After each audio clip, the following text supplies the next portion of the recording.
back to Free Speech Nation with me, Andrew Doyle. Louise Distras is an independent musician who's been in the music industry for 10 years. Her career highlights include touring the world, performing at the Glastonbury Festival and being named Kerrang Star of 2017. However, her artist profile has now been removed from streaming platform Bandcamp due to comments she made about trans women. So, is this a star fallen from grace or a victim of cancel culture? Let's have a look at some of her work.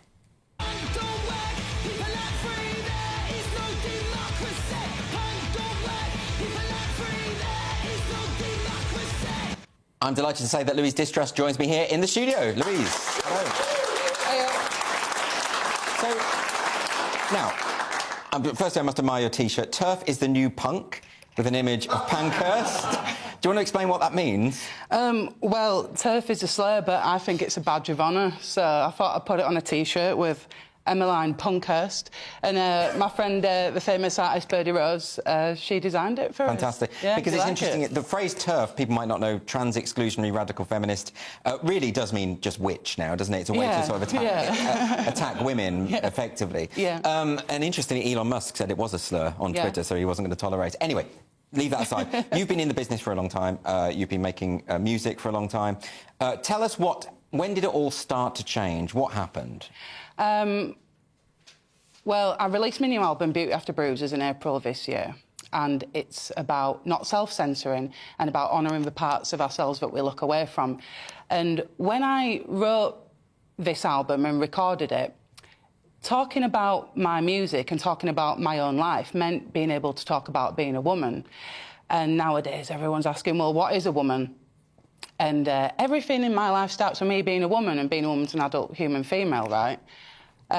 So I stated this radical biological fact in an interview in May this year, and since then, the music industry's just shut its doors on me. The platforms that championed me have now denounced me as a Nazi and as a transphobe. I'm being threatened by trans rights extremists. One of them tracked down my address and turned up at my home. Wow. I had to go to court and get an injunction. The police are investigating this. There's an ongoing police investigation. So I asked my booking agency, Midnight Mango, for help to keep me safe at my gigs. And I got an email from the managing director, Matt Bartlett, and he didn't acknowledge that there was a risk to my safety whatsoever. Even though someone's turned up at your house? Yeah, that's right, yeah. What he said to me was, he said, look, our position as a company is clear. Trans women are women.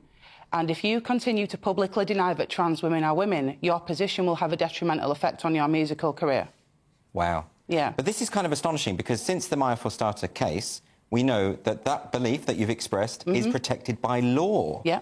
So he is engaged, potentially, in a form of discrimination then? Yeah, yeah, that's right. So why is that? Why is this going on? Because obviously, for a lot of your critics, they'll say, well, woman isn't a biological category, it's an identity category. But of course, 99% of the country don't agree with that. And we also know that the belief in biological reality is protected, as I say. So why is it that this view in the arts has really taken hold, particularly in the music industry?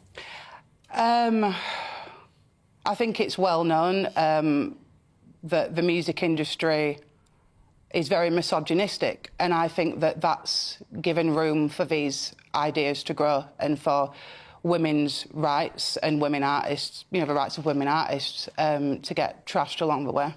But in terms of punk, wasn't punk always about saying things that are outside the establishment norm, expressing yourself when it's not necessarily the fashionable view? Wasn't it always about taking different stances? Sure, but I think it's gone the other way now, and I think that it's punks that love the government and that are doing the government's work for them. That's sort of astonishing. And it shouldn't matter what any artist's opinions are. Surely the whole point of art is you're going to get multiple worldviews, right? Sure. I mean, you know, my attitude is the same now as what it's always been. I'm just like, look, here's me, here's my music. If you don't like it, you can naff off, you know? Yeah, sure. Yeah, let the audience decide who they want to listen to and who they want to buy tickets to go see. That's a key point, isn't it? Yeah. Let the audience decide, because when you have companies like Bandcamp withdrawing the option for people to make their own decisions, that's a kind of authoritarian way to go about, isn't it? What's happened with Bandcamp there? Well, so 2 weeks ago, I was deplatformed by Big Cartel and Bandcamp within the space of 24 hours. Bandcamp didn't notify me. They didn't give me a reason why. My discography and all the revenue in my artist account just disappeared into thin air. That's incredible. Now, Freedom in the Arts have made comments about this, haven't they? Yes, they have, This is the group headed by Denise Farmy and Rosie Kay. That's right. Who I spoke to last week. They've actually got a statement here from them. Yeah. So what's going on there?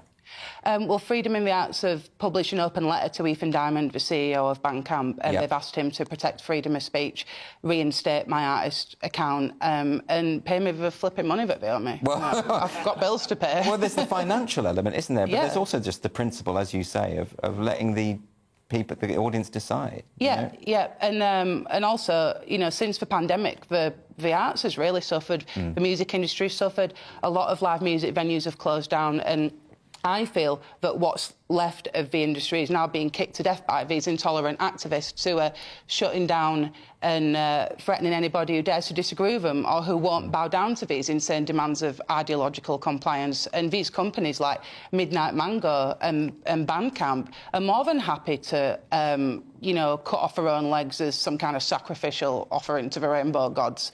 Yeah.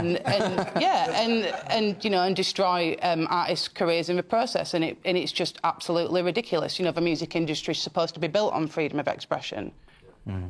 It's interesting. A lot of people were shocked, I think, about what happened to Roisin Murphy. Yeah. You know, very high-profile artist. Gigs were cancelled in London. And there was a lot of aggression online towards her for stating something on her private Facebook page, which wasn't controversial. It was the position the NHS now holds, which is that puberty blockers have a problem. There's a problem with them. Yeah. What I find incredible is that Roisin Murphy's album is actually still on Bandcamp. Interesting. Yeah, they haven't banned her from Bandcamp. So is it the case that lesser-known artists are the ones that really are at risk here? I think that it's been happening for a long time, but people aren't necessarily aware of it. Yes. I mean, my personal belief is that the music industry's just so captured now, it's completely gone, and artists don't necessarily realise that there's another way. You know, my personal belief is that...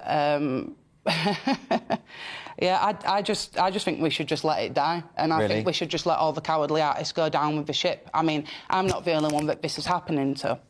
And I'm just one of a growing list of artists who are being cancelled, but we're all coming together to build a new industry with a proper counterculture where artists, and particularly women artists like myself, you know, will get to have a proper say about our own lives and our own work without the fear of violence and emotional and financial ruin. I think that's the only way forward. Well, very, very well put. Louise, before you go, can you just quickly tell us about your new album and where we can get it?